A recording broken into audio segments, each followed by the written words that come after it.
Si waggoota dheeraaf isin gargaaraa kan turreef akka gaafa rakkoo nu gargaartaniif jechuun Tiraamp biyyoota Awurooppaa gatii gaafatani.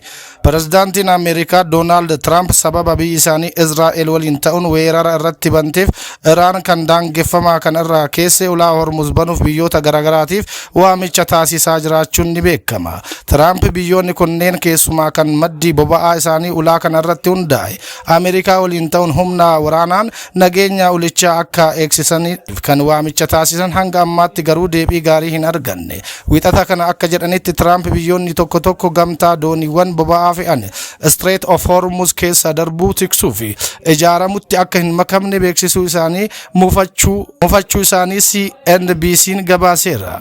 Isaan keessaa tokko kan taate United Kingdom gamtichatti makamuu fedhii akka hin qabne ibsiteetti. Muummichi ministeera Biriteen Keir Starmer ulaa Strait of Hormuz akka Tiraamp jedhan kanatti deebisanii banuun salphaa akka hin taane dubbatanii dorgommiin quraanaa qulqulluu TRT marsaa kurnaffaan gaggeeffame. Waggaa waggaan baatii kabajamaa Ramadaanaa keessa kan gaggeeffamu waltajjiin quraanaa qulqulluu baranas marsaan kurnaffaan isaa gaggeeffameera. Dorgommiin kun dhaabbata televezyiinii fi raadiyoo Turkiyyeedhaan kan qophaa'e yoo ta'u, dorgomtoonni guutuu biyyattii Turkiyyee irraa walitti dhufan waltajjii quraanaan itti wal dorgomanidha. Baranas dorgomtoonni 40 guyyoota Ramadaanaa darban keessa wal dorgomaa kan turan yoo ta'u, kaleessa jechuunis Ramadaana 27ffatti sagantaan dorgommii goolabameera. Saganticha irratti argamuudhaan pirezidaantiin Turkiyyee Rasiib Xayyib Erdogaan injifattootaaf badhaasa kennaniiru. Pirezidaant Putin lammiilee godina Gaamotti balaa sigiga lafaan lubbuu isaanii darbeef gadda isaanitti dhagahame ibsani.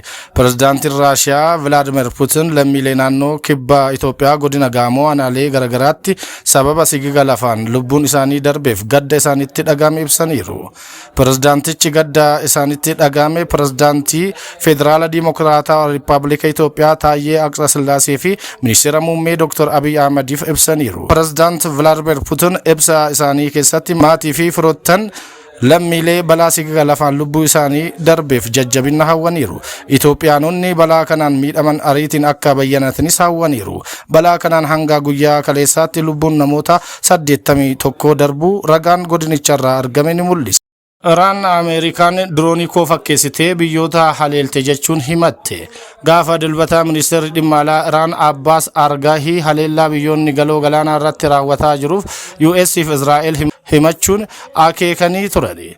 Akka gabaasa tajaajila oduu Faars kan eegduu warraaqsaa Iraanitti hidhata qabutti dirooniin Ameerikaa Luukaas jedhamu diroonii Iraan Shaahid jedhamu waliin tokkuma jedhan. Sababa kanaaf hariiroo Iraan biyyoota kana waliin qabdu balleessuuf dirooniiwwan kunniin hojiirra ooluu malu jedhan. Ameerikaan diroonii Luukaas jedhamu yeroo jalqabaaf waraana adeemaa jiru irratti fayyadamteetti. Haa ta'u malee Iraanumatti deebisnee dhukaasne jedhanii turani qondaalli waraana US. Dubbii aangawaa Iraanis soba jetteetti Ameerikaan. Mannaa Iraaniitiif deebii kan kennan ajajaa waliigala waraana US Iraan dirooniif misaa'iloota 60 ollaa isheetti dhukaaste jedhe.